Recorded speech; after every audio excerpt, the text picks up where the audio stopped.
Salam, perkenalkan nama saya Yusufina Lampada, NIM 102-2020-0142, kelas E, semester 4. Nah, di sini saya akan menjelaskan tugas video yang diberikan oleh Ibu dosen untuk kita semua, yaitu materi tentang sistem sensori dan perkembangan manusia.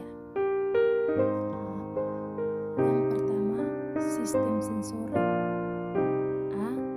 Pengertian dan cakupan sistem sensori. Jadi, sistem sensori atau dalam bahasa Inggris sensory system berarti yang berhubungan dengan sistem, berarti dengan panca indera. Sistem ini membahas organ akhir yang khususnya menerima berbagai jenis rangsangan tertentu. Rangsangan tersebut dihantarkan oleh sensori atau saraf sensori dari berbagai organ indera menuju otak untuk ditafsirkan. Reseptor sensori merupakan sel yang dapat menerima informasi kondisi dalam dan luar tubuh untuk dapat direspon oleh saraf pusat. B. Anatomi dan fisiologi indera pada manusia. Nah, seperti yang dibahas sebelumnya bahwa indera merupakan reseptor yang dapat menerima rangsangan atau impuls dari luar tubuh atau bisa disebut juga ekstereseptor. Nah, di sini ada 5 macam indera yang ada pada manusia, yaitu yang pertama indera pendengar, yang kedua indera penglihat, yang ketiga indera pengerjap, yang keempat indera peraba atau perasa, dan yang kelima indera penciuman. Nah, di sini saya akan menjelaskan kelima macam indera yang ada pada manusia, yaitu yang pertama indera penglihatan atau mata. Mata adalah organ pada manusia yang rumit, tersusun dari bercak sensitif cahaya remitif, sehingga mata sangat sensitif terhadap rangsangan cahaya karena ada reseptor di dalamnya. Di dalam lapisan pelindungnya, mata mempunyai lapisan reseptor. Sistem lensa pemfokusan cahaya oleh reseptor dan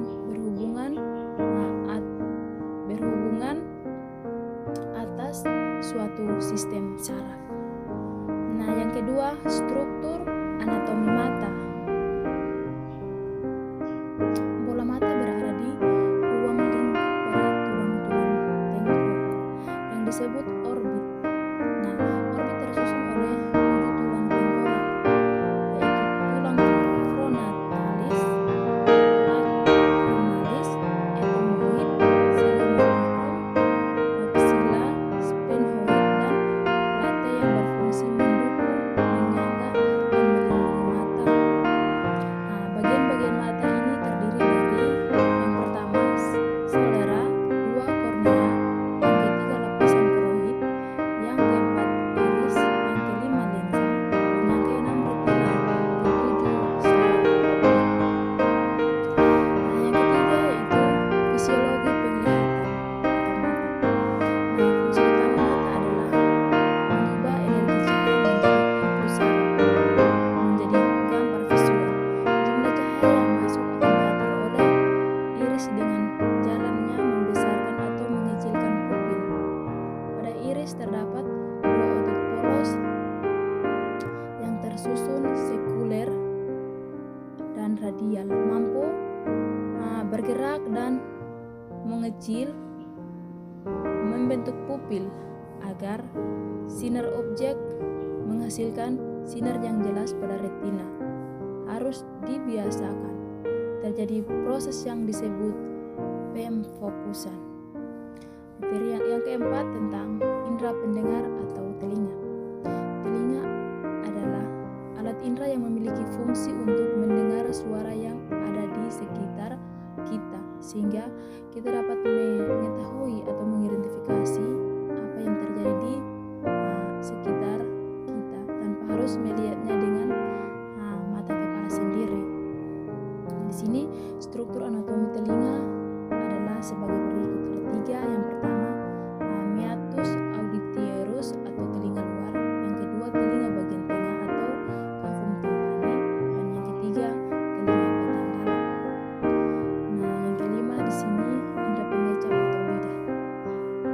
Lidah adalah kumpulan otot terangkap pada bagian lantai mulut yang dapat membantu pencernaan makanan dengan mengunyah dan menelan. Nah, lidah dikenal sebagai indera pengecap yang banyak memiliki struktur pengecap. Oleh karena itu, makanan dikunyah dan dibasahi dengan ludah terlebih dahulu agar dapat dinikmati rasanya. Yang keenam, indera peraba atau kulit. A. Anatomi kulit. Kulit adalah suatu organ pembungkus seluruh permukaan luar tubuh. Kulit merupakan organ terberat dan terbesar dari tubuh. Kulit tipis terletak pada kelopak mata, penis, kibum, dan minus. Kulit bagian medial tegal atas, sedangkan kulit tebal terdapat pada telapak tangan, telapak kaki, punggung, bahu, dan juga bongkong. Kulit tersusun atas 3 lapisan utama, yaitu yang pertama epidermis, yang kedua dermis, yang ketiga subcutis. Yang ketujuh, indera pencium, pembau atau hidung. Manusia dapat membedakan berbagai macam bau bukan karena memiliki banyak reseptor pembau, namun kemampuan tersebut ditentukan oleh prinsip ditentukan oleh prinsip komposisi. Alat pembau atau sistem olfactory patient, biasa juga disebut dengan organ olfakus, dapat menerima stimulus benda-benda kimia sehingga reseptornya disebut pula. Yang kedua, perkembangan manusia. Bagian A, pengertian perkembangan.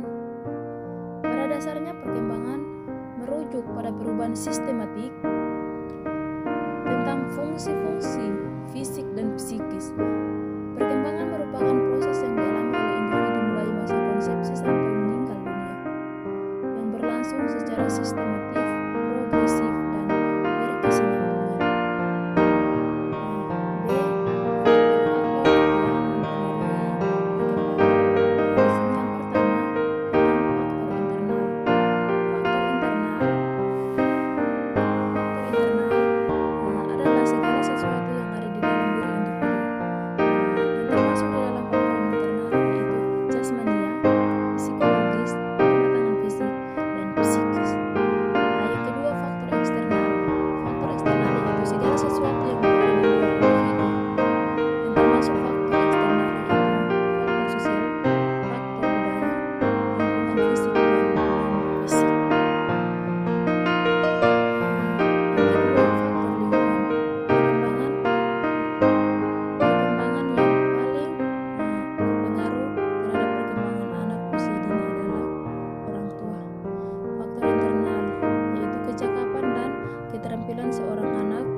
Yang kedua, harga diri. Yang ketiga, persepsi seorang anak mengenal diri sendiri. Yang keempat, keinginan.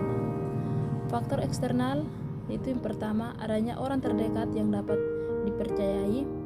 Yang kedua, cara orang tua mendidik dan membina anak. Yang ketiga, jenis dan sifat pergaulan. Yang keempat, kelompok bermain di mana anak bergabung. Di sini faktor-faktor yang mempengaruhi terhadap individu yaitu yang pertama, faktor pembawaan. Pada waktu anak lahir, pembawaan berbagai kemungkinan potensi yang ada di dalam diri. Ada beberapa potensi yang ada di dalam diri anak, itu yang pertama kecerdasan, bakat-bakat khusus, jenis kelamin, jenis ras, sifat fisik, sifat-sifat kepribadian, dan yang ketujuh yaitu dorongan-dorongan.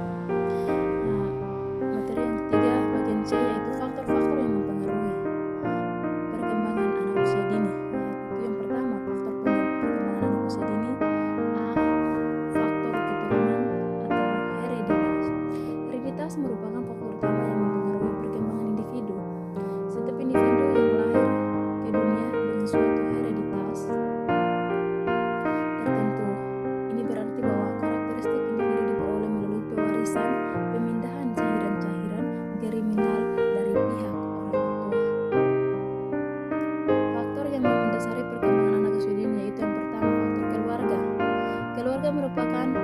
bantuan sosial yang paling sederhana dalam kehidupan manusia.